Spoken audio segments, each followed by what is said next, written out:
के भैया हो तू अंगूरी भाभी। अरे सही लग रहे हैं।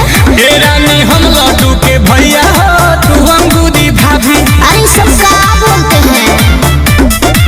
तो हालियाबो हालियाबो हालियाबो हेले सतना तो बढ़ता बेताबी। ये सब का बोलते हैं, हमको समझ में नहीं आता है।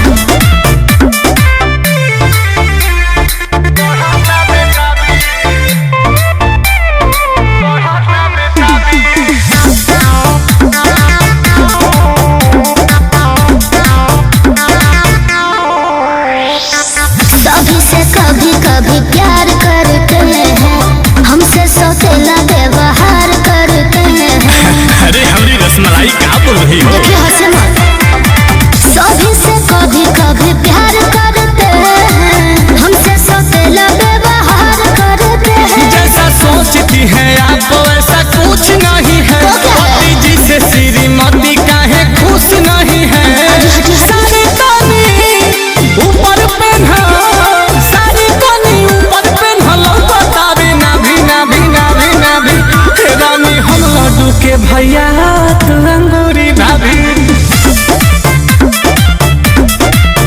रानी हम लड्डू के भैया हो तू अंगूरी भाभी। अजी इसका क्या मतलब है? मतलब नहीं पगली, मतलब होता है आवो हाली आवो हाली आवो हाली हेने सोतना तो बढ़ता बेताबी। अजी हटिए ना, बाबू तुझे देख रहे हैं ना।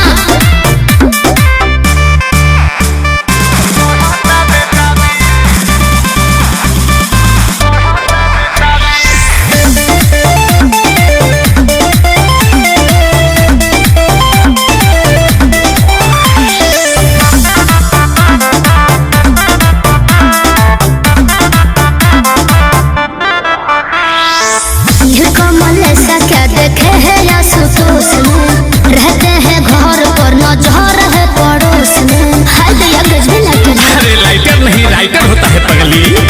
कमल ऐसा क्या देखे है या सुतोष में, रहते हैं घर पर नजर है पड़ोस में। आता आदत से भले ही अपने बात नहीं हूँ, शिल्पी राज तुमसे आज भी नाराज नहीं हूँ। सच्ची कभी कभी मार्केट में तू, कभी कभी मार्केट में तू हो जाती हो हावी हावी हावी हावी। कुछ भी बोल। रानी हम लड्डू के भैया हो तू अंगूरी भाभी। अजी सही पकड़ रहे हैं, अजी सही पकड़ रहे हैं। तो रानी हम लड्डू के भैया हो तू अंगूरी भाभी। ये क्या बोलते हैं?